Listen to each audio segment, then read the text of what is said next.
Hello, this will be a demonstration of proposition 13 from book 4 of Euclid's Elements, which requires us to, in a given equilateral and equiangular pentagon, to inscribe a circle. We are given the equilateral and equiangular pentagon, the regular pentagon, A, B, C, D, E. One moment to draw it. It will look something like this.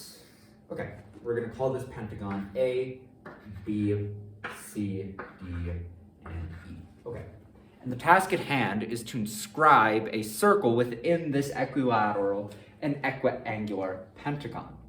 We begin by bisecting the angles BCD and CDE. We do this by proposition 1-9 to bisect a given rectilinear angle. So let's do that. We're going to call the point at which these angle bisectors meet the point F. So this point right here, we're going to call this F, so that the straight line CF bisects the angle BCD, and the straight line DF bisects the angle CDE. Now finally, we're going to connect these straight lines at BF, AF, and EF. We do that obviously by postulate 1. Now we know that BC is equal to CD. We know this because it was given that this pentagon ABCDE is equilateral, so all of its sides, namely BC and CD, will be equal to each other. And we also know that the angle BCF right here is equal to the angle DCF. We know this because the straight line CF bisects the angle BCD. We made the straight line CF such that it does that. So the angle BCF is going to be equal to the angle DCF. And we have this common side between the two triangles BCF and DCF, namely this common side is the straight line CF. So between these two triangles BCF and DCF, we have two sides equal to two sides, and the angle contained by the equal sides equal as well. So that means that these triangles are going to be equal to each other in all respects. Most importantly, that the angle CBF right here is going to be equal to the angle CDF here. Okay. Now, we know that the angle CDE is double the angle CDF, right? Because CDF is half of the angle CDE. We made the angle CDF such that it is half of CDE. So CDE is double the angle CDF. And we know that the angle CDE right here, this angle CDE is going to be equal to the angle ABC right here. And we know this because it was given that the pentagon ABCDE is not only equilateral but equiangular, so all of its interior angles are going to be equal to each other. In this case, we're saying that the angle ABC is equal to the angle CDE, and it was just shown in the previous step that the angle CDF is equal to the angle CBF, which means that we can replace the terms in this statement that the angle CDE is double the angle CDF, so that we can say that the angle CBA, which equals the angle CDE, is equal to double the angle CBF. And this is just simple property of magnitudes, just replacing a few things out. And because the angle CBF has now been shown to be half of the angle ABC, we know that the straight line FB bisects the angle ABC. And we can show in a similar manner that FA bisects the angle BAE, and furthermore that the straight line FE bisects the angle AED. So all the straight lines coming from this point bisect all the interior angles. That's pretty cool. Now not the final construction we do, but the next construction we do is we drop perpendiculars through the point F. We drop straight lines perpendicular to all the sides of this pentagon through the point F. We did this by proposition 1-12 because the point F is not on the straight lines that we're drawing perpendicular. It's not on the straight lines to which we're drawing perpendiculars. English is a little bit hard. So we're going to draw the straight line FG such that it is perpendicular to AB. We are going to draw the straight line FH such that it is perpendicular to BC.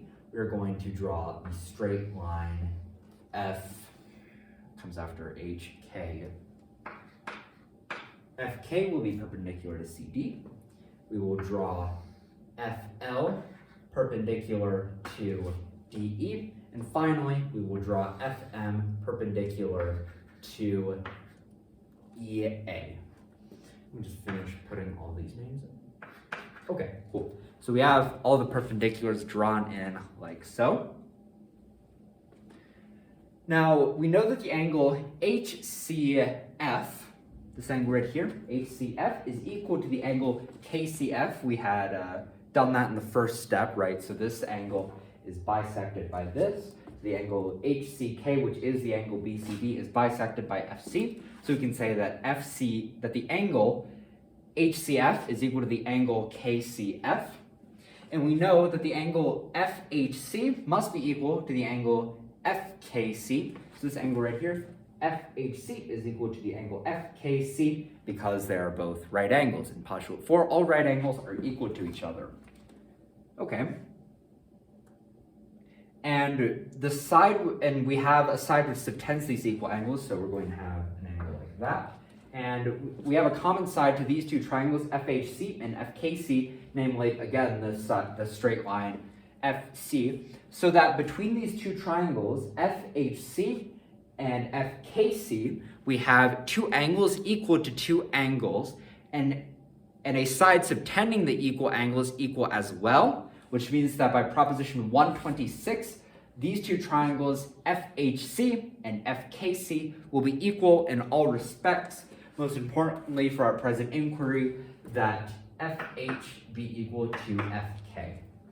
Now, again, we can prove in a similar manner that FG, FH, FK, FL, and FM, all 5 of those straight lines will be equal to each other, which means that if we describe a circle with the center at point F, and any one of these 5 distances of FG, FH, FK, FL, and FM, like let's say we describe a circle with center F and distance FG.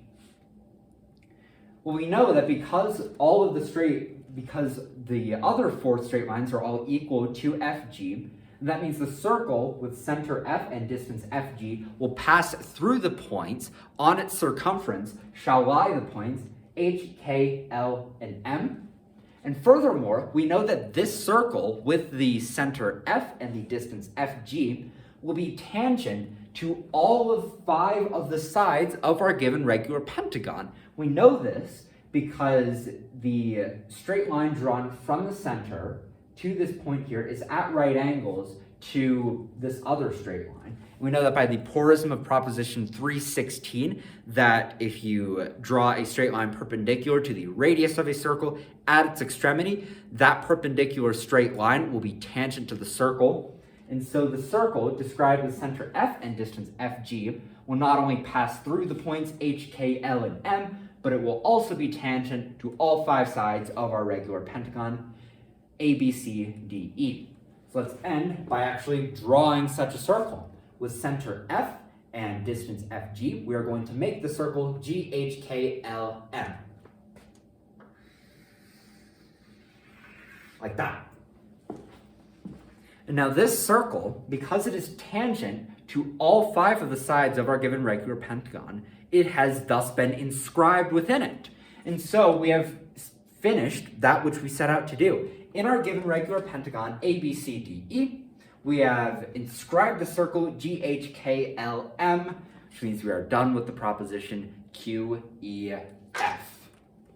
Now, I have nothing to add to this proposition, so I will end the video here and move on to 4.14.